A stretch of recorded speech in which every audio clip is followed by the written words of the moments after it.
Hindi love story.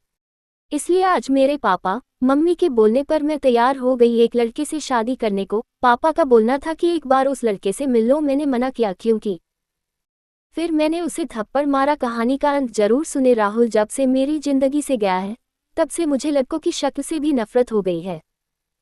उसे मैंने बहुत प्यार किया और जब वो बिना एक दिन ऐसे ही भाग गया तब मुझे लगा कि दुनिया में प्यार नाम की कोई चीज़ नहीं होती है।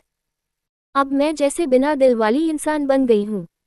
मुझे कुछ भी महसूस नहीं होता है क्योंकि अब मुझे लगता है कि इससे बड़ा मेरी लाइफ में अब क्या होगा।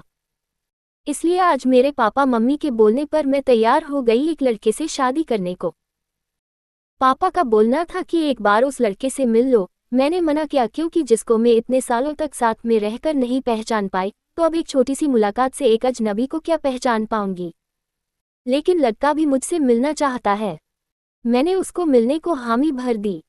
सच कहूं तो मुझे अब किसी भी बात से कुछ फर्क नहीं पड़ता है। हमारा मिलना तय हुआ डिनर पर। पापा और मम्मी चाहते हैं कि मैं अकेले ही मिलने उससे जाऊं। मैं जैसे मुर्दा हूं, मुझे अब कुछ फर्क नहीं पड़ता। मेरे हाथ में जो आया मैंने पहन लिया और पहुंच गई। देखा तो वो मेरे लिए वहां बैठा इंतजार कर रहा था। मुझे देखते ही मेरे पास आया और मेरा नाम पूछता है। सामने जाकर मैं उसके बैठ गई। उसकी आंखों में चमक थी लेकिन मैं इस चमक को जानती हूँ। ये हर लड़का दिखाता है पहली मुलाकात में। राहुल मुझे छोड़कर गया लेकिन जिंदगी का बहुत बड़ा सबक मुझे सिखा कर गया है। वो लड़का मेरा मुंह उतरा देखकर मुझसे पूछता है क्या हुआ, सब ठीक है। मैंने भी उसे जवाब दिया मेरी थोड़ी तबीयत खराब है। फिर वो बोला कि आप फिर आज क्यों मिलने आए, हम फिर कभी और भी डिनर कर सकते थे। बात तो वो अच्छी कह रहा था लेकिन अच्छी बातें लड़कों की कितनी जल्दी बदल जाती है इसका अंदाजा मुझे अब अच्छी तरह है। मैंने उसे कहा नहीं मैं ठीक हूँ, कोई बात नहीं। खाना मेरी पसंद का ऑर्डर किया। फिर अचानक उसको किसी का फ़ोन आया और जब फ़ोन पर उसने बात की तो मैंने तय कर लिया कि अब मैं इससे शादी नहीं करूँगी। फ़ोन पर उसने अपना नाम बताया सामने वाले को और यह वही नाम था जिसे मैं अब कभी सुनना नहीं चाहती थी। उसका नाम भी राहुल था। मैं भी हैरान थी, मैं इतनी ज़्यादा खोई हुई थी कि अभी तक मैंने उसका नाम नहीं पूछा। ना पापा मम्मी से ना ही उससे। मैं एकदम से खड़ी हो गई और उसको बोला कि मैं जा रही हूँ, मेरी तबीयत ज़्यादा खराब है। वो जैसे घबरा गया, मुझसे बोलता है कि मैं छोड़ देता हूँ आपको गाड़ी से, पर मुझे अब उसके मुंह से कही हर बात कांटे की तरह चुभ रही थी। उसको बिना जवाब दिए मैं वहाँ से चली जा रही थी। वो मेरे पीछे पीछे आ रहा था। मेरी आंखों से अब आंसू टपकने लगे और मैं बाहर टैक्सी या ऑटो का इंतजार करने लगी। आंखों में मेरी आंसू देखकर उसने मेरी बांह पकड़ी और मुझे गाड़ी में बैठने को कहा।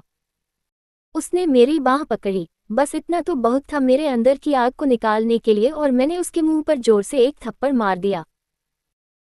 वो जैसे हक्का बक्का रह गया और फिर उस राहुल की भड़ास इस राहुल पर निकली और मैंने कहा तुम लड़के अपने आप को समझते क्या हो, जो मन चाहा वो करोगे क्या। जब तुम्हारा मन किया किसी का हाथ पकड़ लेते हो, जब मन किया बिन बताए भाग जाते हो और वो बस चुपचाप मुझे खड़ा देखता रहा।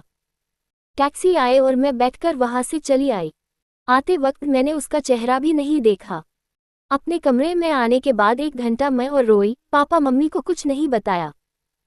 सुबह मैं जगी लेकिन सच बताऊं तो रात को जो भी मैंने किया उसका मुझे कोई अफसोस नहीं हो रहा था। मुझे लग रहा था कि यह थप्पड़ मैंने उसी राहुल को मारा है। थोड़ी देर बाद ही बाहर हॉल से मुझे आवाजें आने लगी। मम्मी मेरा दरवाजा बजा रही है। मैंने दरवाजा खोला।